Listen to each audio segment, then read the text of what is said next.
तो साथियों, इन चोरों से पूछना पिछले 10 साल में तुमने हमारे समाज के लिए क्या किया। साथियों, पूछना, अब इनसे जाति और धर्म के आधार पर सवाल नहीं करना।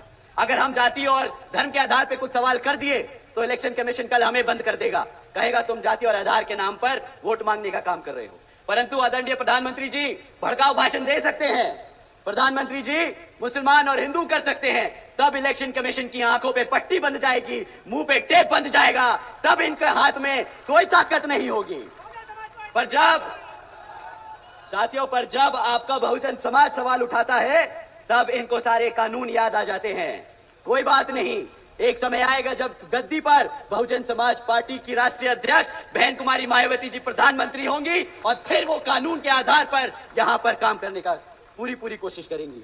साथियों, तो इन चोरों से पिछले 10 साल में रिकॉर्ड मांगिएगा, जाति और धर्म के आधार पर नहीं, पर शिक्षा, सुरक्षा और रोजगार के आधार पर, कि इन क्षेत्रों में, इन 3 क्षेत्रों में इनकी सत्ता में रहने के बाद क्या काम हुए आपके समाज के लिए। साथियों, शिक्षा से शुरू करते हैं। सबसे महत्वपूर्ण होती है हमारे बच्चों की शिक्षा। वो कहते हैं ना, बाबा साहब कहते थे कि शिक्षा वो शेरनी का दूध है जो पिएगा वो, अरे दहाड़ो तो मेरे भाई, शेरनी। साथियों, बाबा साहब क्या कहते थे? शिक्षा वो शेरनी का दूध है जो पिएगा वो। साथियों, ये लोग वो हैं जो हमारे बच्चों को, हमारे बच्चों की शिक्षा छीनने का काम कर रहे हैं। पिछले 10 सालों में इन्होंने सरकारी स्कूलों की इतनी हालत खराब कर दी है, बदतर कर दी है, कि आज अगर सरकारी स्कूल के बच्चे को आप गुणा भाग करने को कहो तो 8वीं कक्षा के बच्चे गुणा भाग नहीं कर पाते।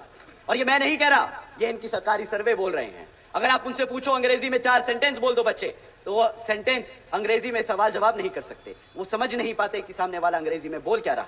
साथियों, अगर शिक्षा के और नाम पर आपने ये खिलवाड़ किया है तो आप बताइए, क्या इन लोगों को वोट बनता है कि नहीं? वोट नहीं बनता तो क्या बनता है? जूता, चप्पल या लाठी?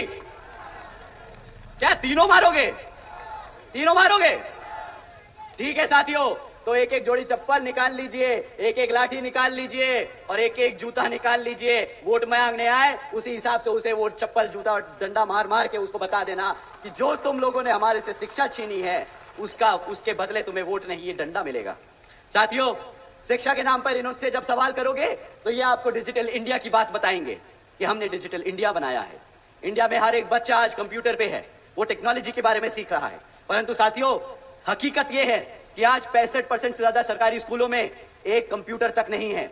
अगर सरकारी स्कूलों में कंप्यूटर नहीं होगा तो कहां से डिजिटल इंडिया बनेगा? कहां से हमारा बच्चा स्कूलों में टेक्नोलॉजी के बारे में सीखेगा? आप ही बताइए साथियों। अगर हमारा बच्चा प्राइमरी सेकेंडरी स्कूल में पास होकर किसी तरह सरकारी कॉलेजेस में दाखिला ले लेता है तो आप जानते हैं उसका क्या हाल होता है। अभी 10-12 दिन पहले की बात है, कुछ छात्र बाबा साहब भीमराव अंबेडकर जी की यूनिवर्सिटी में, बाबा भीमराव अंबेडकर जी की यूनिवर्सिटी जो है उसमें बाबा साहब की जयंती बनाने की कोशिश कर रहे थे। परंतु वहां के प्रोफेसर, डीन, उन लोगों ने क्या किया? बच्चे अपने बाबा साहब को पूज रहे थे तो उनसे वो बर्दाश्त नहीं किया गया, लाठी मार मार कर उनको पीटा, सिक्योरिटी गार्ड को बुलाकर उनको पीटा और फिर उनके खिलाफ फर्जी केस दर्ज कराकर उन्हें जेल में डाल दिया। साथियों, क्या इस स्वतंत्र भारत में, बाबा साहब के भारत में, क्या हमको उनकी जयंती बनाने का हक नहीं है क्या? अगर कोई आपसे वो हक छीने तो उसकी क्या सोच है, आप ही बताइए। कैसी सोच है उसकी अगर वो बाबा साहब की जयंती नहीं बनाने देना चाहता? मानवतावादी जो गंदी सोच है इन लोगों की, जो बाबा साहब को नहीं मानते, जो बच्चे बाबा साहब के बारे में पढ़ते हैं, जो उन्हें अपना भगवान मानते हैं, उनके खिलाफ हैं ये लोग। तो अगर सरकारी कॉलेजेस जहां पे शिक्षा दी जाती है, अगर शिक्षा के जन्मदाता, शिक्षा के जो प्रतीक है हमारे, अगर उसकी ही जयंती नहीं बनाने देंगे तो ये लोग किसके साथ हैं और किसके खिलाफ, आप खुद ही समझ जाइएगा साथियों। इन्होंने जातिवादी हमारे बच्चों की शिक्षा तक में घुसा रखी है। ये चाहते नहीं कि हमारे बच्चे पढ़े, हमारे इतिहास के बारे में जाने। आप जानते हैं ना वो बड़े बुजुर्ग क्या कहते हैं? मैं सभी युवाओं से बोलता हूं साथियों, बड़े बुजुर्ग हमेशा कह के गए हैं कि अगर किसी समाज को खत्म करना है तो उसका इतिहास मिटा दो, उसको इसके इतिहास से दूर कर दो।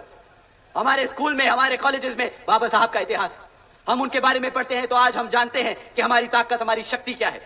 ये लोग आपको आपके इतिहास से दूर करने की कोशिश कर रहे हैं, आपको दोबारा से वही गुलाम बनाने की कोशिश कर रहे हैं। साथियों, शिक्षा के नाम पर इन्होंने सिर्फ खिलवाड़ किया है।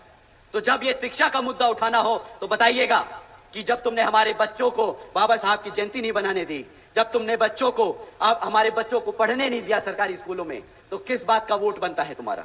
आप ही बताइए साथियों, वोट बनता है क्या?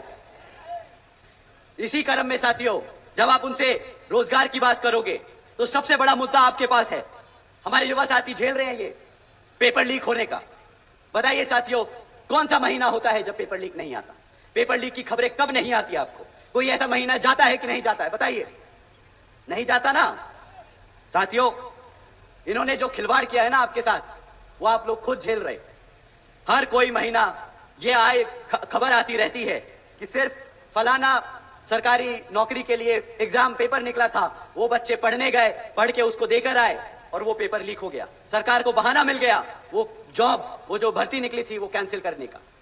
मानते हैं साथियों, अगर भर्ती नहीं करनी है तो पेपर दिखा के उसको कैंसिल कर दो, लीक करा दो, कैंसिल कर दो, ताकि आपको सरकारी नौकरी ना देनी पड़े। मानते हैं सभी युवा साथी यहां पे?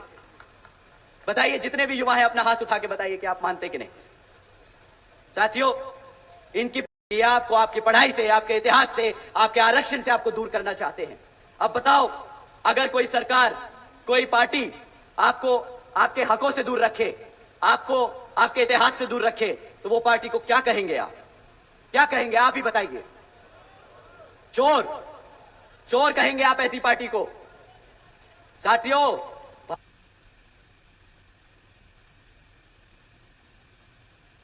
भारत की जनता ने इन्हें वोट डाला है, कोई विश्वास करके ही वोट डाला होगा। तो जो विश्वासघात करे उसे क्या कहते हैं? गद्दार कहते हैं, गद्दार। ये पार्टी गद्दार है, ये आप की गुनहगार है। साथियों, इनका समय पूरा हो गया है। साथियों, ऐसा नहीं है कि ये सरकार आपको रोजगार नहीं दे सकती। आप जानते हैं कि सेंटर में 30 लाख से पद खाली पड़े हैं, 30 लाख से ज्यादा सरकारी पद खाली पड़े हैं। चाहे तो ये कल आपको रोजगार दे चाहे तो आपको कल रोजगार दे दे, परंतु इनकी नीयत नहीं है, इनकी इच्छा नहीं है कि आप कभी रोजगार में आ जाओ। तो साथियों, ऐसी सरकार जो रोजगार नहीं देती, जो पढ़ने नहीं देती, ऐसी सरकार को कोई हक नहीं सत्ता में आने का, ऐसी सरकार को कोई हक नहीं आपके बीच में आने का। ऐसे लोग अगर आपके बीच में आए तो जूता निकाल के रेडी कर लीजिएगा कि वोट की जगह जूता मारने का समय आ गया है इनको। साथियों, कुछ दिन पहले आदरणीय प्रधानमंत्री जी ने मंच से कहा था कि कुछ लोग उत्तर प्रदेश की भाजपा सरकार को बुलडोजर की सरकार कहकर बदनाम कर रहे हैं। अब आप ही बताइए, जो सरकार अपने गरीबों का घर उजाड़े, जो सरकार उनसे उनका घर छीन ले, तो वो क्या बुलडोजर की सरकार नहीं है? आप ही बता दीजिए, बुलडोजर की सरकार है कि नहीं? आप ही बता दीजिए। साथियों, ये बुलडोजर की सरकार पर आदरणीय प्रधानमंत्री जी ने कहा था कि नहीं, वो बुलडोजर की सरकार नहीं है।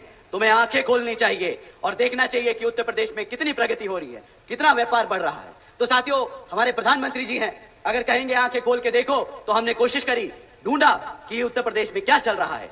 घर उजाड़ना तो एक कहानी थी, दूसरी ओर क्या चल रहा है, हमने वो भी पढ़ने की और समझने की कोशिश करी। तो साथियों, पाया कि यूपी आज पूरे देश में नंबर 1 बन चुका है। उद्योग में नहीं, अपनी बहन बेटियों पे अत्याचार करने के लिए देश में नंबर 1 बन चुका है। लालच है ऐसी सरकार को जो अपनी बहन बेटियों को सुरक्षा नहीं दे पाती। साथियों, उससे भी डरावना सच सामने आया। यूपी में 40% बच्चे कुपोषण के शिकार हैं और यह देश में नंबर सबसे ज्यादा है। देश में सबसे ज्यादा कुपोषण के शिकार के केसेस बच्चों के यहां उत्तर प्रदेश में आते हैं। ऐसी सरकार जो अपने बच्चों को भूखा रख ले, वो बर्दाश्त कर ले, क्या ऐसी सरकार को सत्ता में रहने का हक है? नहीं है ना? बिल्कुल। परंतु साथियों, हमारे आदरणीय प्रधानमंत्री जी ने कहा कि आंखें खोल बेटा, आंखें खोल और देख यूपी में क्या प्रगति हो रही है। तो हमने फिर देखा कि भाई कुछ रह गया हो, तो पता चला नेशनल क्राइम ब्यूरो का डेटा कहता है कि उत्तर प्रदेश में 16,500 से ज्यादा किडनैपिंग के केस दर्ज किए गए। अब आप ही बताइए, जहां पे बच्चे बहन बेटियां सुरक्षित नहीं है, हमारे छोटे छोटे बच्चे भूखे रह रहे हैं, जहां पे किडनैपिंग बढ़ती जा रही है, तो ये बुलडोजर की सरकार तो नहीं है साथियों। मैं मानता हूं कि ये बुलडोजर की सरकार नहीं है साथियों। जो ये सरकार है, जो ये बुलडोजर की सरकार नहीं, ये गद्दारों की सरकार है, गद्दारों की सरकार है साथियों। जो सरकार अपने युवाओं को, जो अपने बच्चों को भूखा रखे, जो सरकार अपनी बहन बेटियों को, जो बहन बेटियों पे अत्याचार होने दे, जो अपने युवा साथियों को, युवाओं बच्चों को बेरोजगार रखे, जो अपने बड़े बुजुर्गों को फ्री राशन के नाम पर यहां की जनता को गुलाम बनाकर रखे, ऐसी सरकार को आप जानते हैं क्या कहना चाहिए? ऐसा शासनकाल पता है कहां होता है?